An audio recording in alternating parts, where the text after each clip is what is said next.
오늘 우리 시간에는 우리 경상학부 회계학 전공으로 학생들을 가르치고 오랫동안 우리 학교에서 일하고 계신 이경락 교수님을 모시고 인문학 관련 특강을 제가 부탁드렸습니다. 내용이 뭔지 또 어떻게 진행하는지 아무것도 모르고 있습니다. 여러분 모두와 함께 저도 기대하면서 시간을 보내려고 합니다. 경상학부의 이경락 교수입니다. 제가 이 학교에 온 것이 2000년도입니다. 그러니까 올해로 18년째 되네요. 오늘 김남일 목사님을 통해서 이런 귀한 시간에 초청받게 돼서 개인적으로 너무나 영광스럽고 감사하게 생각합니다. 자, 오늘 그 강의의 주제가 저는 인문학과 자본주의라고 한번 잡아봤습니다. 자, PPT 좀 띄워주시면 좋겠습니다. 여러분, 인문학이 뭔가요? 저도 잘 몰라서 한번 찾아봤습니다. 자, 인문학이라는 것은 인간의 총체적인 자기 표현 활동이에요. 오늘 그 김 목사님께서 말씀하셨듯이 가을인데 옷을 어떻게 입을 것인가, 자기대로 표현을 하는 거죠, 그죠? 그래서 인간은 어떤 형태든지 자기를 표현해야만 사는 존재로 지어진 것 같아요. 그래서 어떤 사람은 문학으로, 어떤 사람은 비평으로, 예술로, 건축으로, 철학으로, 법률로 이렇게 표현을 하고 있습니다. 이런 모든 표현의 기초는 제가 생각할 때는 언어라고 생각합니다. 인간에게 주어진 놀랍고 탁월한 기능 중에 하나는 언어를 통해서 의사소통을 하고 개념화를 시키고 또 서로의 의견을 집약할 수 있다는 것이죠.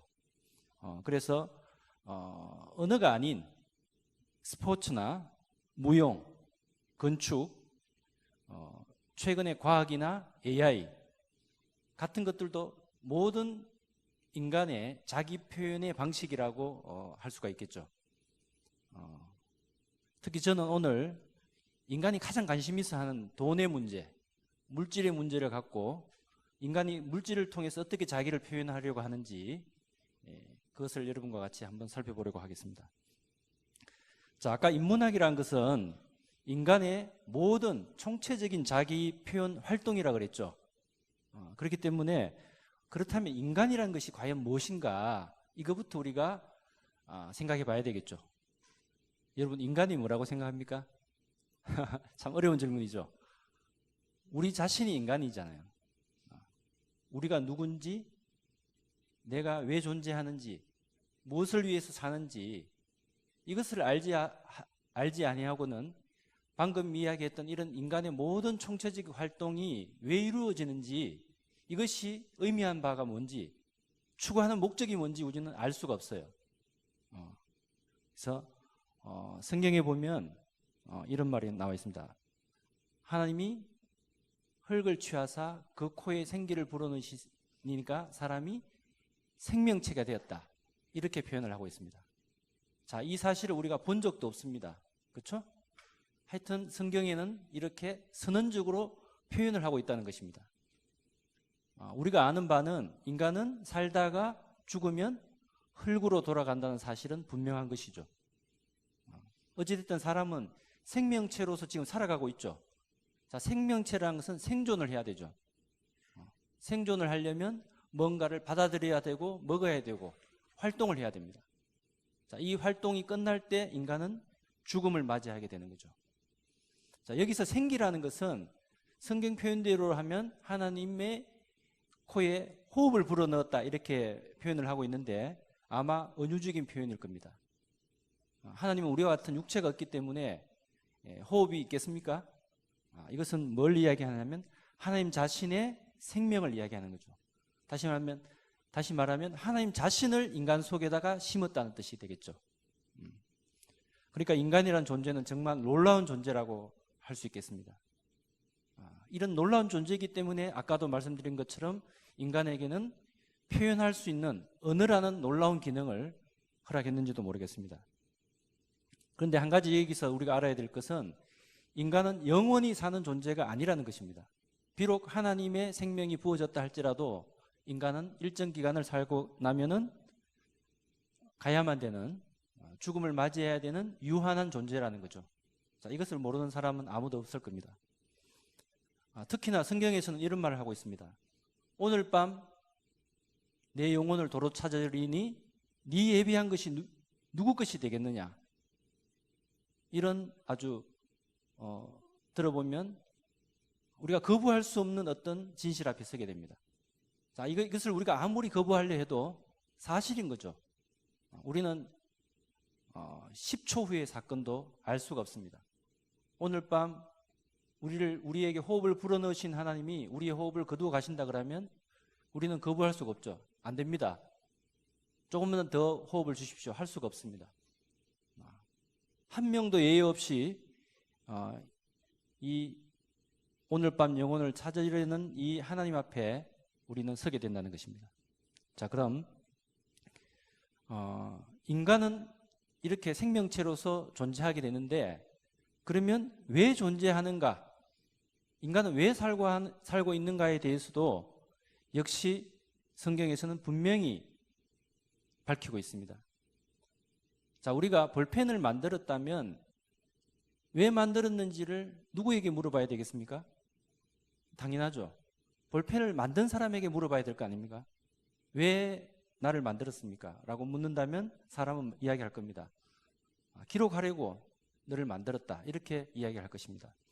마찬가지로 하나님도 인간이 존재하는 이유에 대해서 너는 나를 표현할 존재로 내가 너를 지었다. 이렇게 말씀하고 있습니다. 그러니까 사람은 표현의 도구고 놀라운 표현의 천재라고 할 수 있죠. 사람만큼 표현을 다양하고 섬세하고 체계적으로 할 수 있는 존재는 이 세상 어디에도 없습니다. 여러분이 그런 존재라는 사실을 아시기를 바랍니다. 성경에는 이렇게 말하고 있습니다. 사람의 존재 이유에 대해서 우리의 형상을 따라 우리의 모양대로 우리가 사람을 만들자 이렇게 되어 있습니다. 여기서 우리라는 말은 하나님을 가리키는 겁니다. 즉 사람은 하나님의 형상과 하나님의 모양대로 지어졌다는 말입니다. 자, 이 말을 제가 좀 쉽게 표현을 해보겠습니다. 자, 발의 모양과 발의 형상대로 신발이 만들어졌다. 눈의 모양과 눈의 형상대로 안경이 만들어졌다. 좀 쉬워지는가요? 책의 모양과 책의 형상대로 가방이 만들어졌다. 자, 그러면 질문하겠습니다. 손의 모양과 손의 형상대로 만들어진 게 뭐죠? 다 알고 있죠? 장갑입니다. 하지만 사람은 여기에 그치지 않죠. 손의 기능을 극대화하기 위해서 포크레인을 만들어냅니다. 이것이 인간의 또 다른 놀라운 기능이죠. 인간이 갖고 있는 기능을 확대 재생산 할 수 있는 존재가 인간이라는 겁니다. 이 모든 것을 하나님이 허락했다는 거죠. 표현체로. 하나님은 우리를 통해서 마음껏 표현되기를 원하고 있습니다. 이것이 하나님의 마음인 것이죠. 자, 인간은 형상이란 말은 실제가 아니란 뜻입니다. 인간이 모양이란 말은 내용물이 아니라는 말입니다. 자, 여기 지금 물컵이 있는데 제가 일단 한 모금 마시겠습니다. 자, 이 컵은 내용물이 아니죠. 내용물을 담는 그릇에 불과한 겁니다. 자, 여기에 물을 담으면 물컵이 되고 콜라를 담으면 콜라컵이 되는 거죠. 인간은 내용물이 아니라는 겁니다. 내용물은 따로 있다는 거죠. 그러니까 너는 뭔가를 담아야 될 존재다. 뭔가를 표현해야 될 존재라는 거죠. 너는 발이 아니고 신발이고 너는 책이 아니고 책가방이라는 이야기입니다. 자, 이렇게 이야기를 들으면 야, 그럼 사람이라는 게 대단한 줄 알았는데 별거 아니구나. 그냥 단지 표현체구나. 이렇게 여러분이 생각할 거잖아요. 그런데 이 표현의 기능은 정말로 놀라운 기능입니다. 여러분이 알기만 알면. 자, 이 표현하는 기능으로 사람이 정말로 놀라운 일도 했고 정말로 끔찍한 일도 했습니다. 그걸 살펴보려고 합니다. 자, 무엇을 표현하는가 하는 것은 인식의 문제입니다. 인식의 문제. 자, 이게 무슨 말이냐면 우리는 오감을 갖고 있죠. 보고, 듣고, 만지고, 경험을 합니다. 자, 똑같은 부모 밑에서 사랑도 받고 또 어떨 때는 꾸지람도 듣고 이렇게 자랍니다. 그런데 어떤 자녀는 그 꾸지람을 통해서 부모의 사랑을 인식하는 거죠. 아, 부모가 나를 때렸지만 나를 사랑했구나. 이렇게 인식하면 그 사람은 올바르게 자라게 되죠. 그런데 부모가 자기를 때린 것을 아, 부모가 나를 미워했구나, 차별했구나 라고 만약에 인식하고 받아들이고 생각한다면 그 인생은 불행해지겠죠. 참 이상한 겁니다. 객관적인 사실이 있는 것이 아니라 그 사실을 어떻게 받아들이느냐 하는 것이 인간의 독특한 기능이라는 거죠.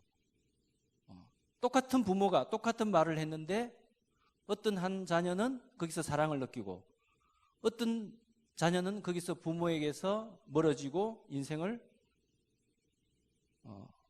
이상한 길로 살아가게 된다는 거죠.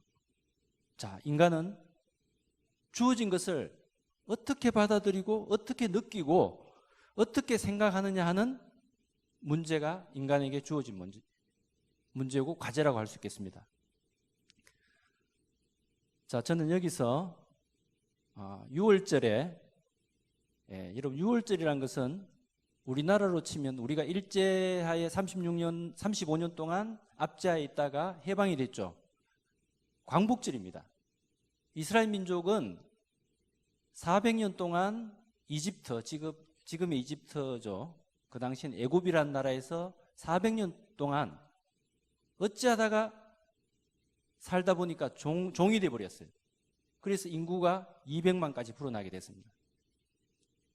인구는 불어났지만 그들의 실체는 종이고 노예였죠. 그래서 여러분 다 아는 바와 같이 모세라는 탁월한 지도자를 하나님이 준비하시고 기르셔가지고 그 모세를 통해서 이스라엘 백성들을 출애굽을 시킵니다. 이것이 이스라엘의 건국 기념일이라고 할 수 있죠. 이날을 기념하는 날이 바로 6월절입니다. 우리나라로 치면 8.15 광복절이라고 할 수 있죠. 그래서 이날에는 모든 이스라엘 백성들이 어디에 있든지 다 이스라엘 그 성지로 다 향하게 됩니다. 한 달이 걸렸든 두 달이 걸렸든. 근데 거기서 행하는 여러 가지 의식 중에 아주 중요한 행사가 하나가 있는데 그것은 뭐냐면 어린 양을 1년 된 흠없는 어린 양을 제물로 드리는 겁니다. 물론 형편이 안 되면 경제적인 형편이 안 되면 비둘기 같은 값싼 짐승을 드릴 수도 있습니다. 그 양을 죽이는 거죠. 살아있는 생물체를 죽여버린다는 겁니다. 굉장히 끔찍하죠. 그리고 그 피를 지성소에 뿌리게 됩니다. 그리고 그 각이 떠진 그 어린 양을 불태우죠. 하나도 남지 않게. 그래서 그 죄를 버리게 됩니다. 자, 이런 의식을 통해서 하나님을 만족해 한다는 거죠. 자, 그런데 여기서 중요한 사실은 그 양을 각을 뜨고 불태우기 전에 행하는 의식 중에 하나는 그 양을 가지고 온 사람이 그 양의 머리에다가 안수를 한다는 겁니다. 사람이 동물에게 안수를 한다는 거죠. 이게 참 특이한 율법인데 그 의미는 뭐냐면 그 양을 가져온 사람이 1년 동안 지은 모든 죄를 그 양에게다가 다 전가를 한다는 겁니다. 이제 나는 죄가 없다. 너가 죄를 지고 가라. 하고 그 양을 안수하고 그 양은 죽음의 길을 간다는 거죠. 자, 그럼 여러분 어떻게 해야 되겠습니까? 그 예식을 치르고 돌아오는 사람의 마음속은 어떨까요? 일종의 해방감이 있겠죠. 카타르시스가 있겠죠. 아, 나는 이제 저 어린 양을 통해서 내 죄가 해방받았다 라는 홀가분한 마음을 가지고 고향으로 돌아가겠죠. 자, 하나님이 이스라엘 백성들을 사랑하기 때문에 그들의 죄를 가볍게 하기 위해서, 그들의 죄를 없이 하기 위해서 어린 양을 준비하신 거죠. 자, 이것이 수백 년, 수천 년 동안 매년 행해져 왔습니다. 자, 지금 우리가 이제 추석 명절이 오죠. 자, 저는 지금 54번째 추석을 맞이합니다. 자, 80살이 된 노인 어른은 80번째 추석을 맞이하겠죠. 그런데 저는 54번째 맞이하지만 늘상 일어나는 일이에요. 그냥 추석이 왔구나. 모든 민족이 다 움직이니까 나도 천안에 있을 수 없으니까 고향으로 가야 되겠구나. 이렇게 생각하고 움직인다는 겁니다. 그런데 이스라엘은 그보다 더 강력했죠. 하나님의 법이었고 하나님의 율법이었죠. 그 당시 이스라엘 사회에서 그걸 어길 수 있는 사람은 없었다고 봅니다. 그래서 모든 백성이 이스라엘로 향하는 의식을 행했다는 거죠. 그런데 모든 사람들이 하나님이 하라고 하니까 그냥 행했던 겁니다. 그런데 12살, 초등학교 6학년이죠. 우리 나이로 치면. 그 어린 예수가 어린 나이부터 12번째 따라왔겠죠. 근데 그 12번째 예수가 그 사건을 보면서 뭔가를 저는 깨달았다고, 인식했다고 저는 개인적으로 그렇게 좀 생각을 해봅니다. 늘상 일어나는 일들을 통해서 예수는 뭘 깨달았을까요?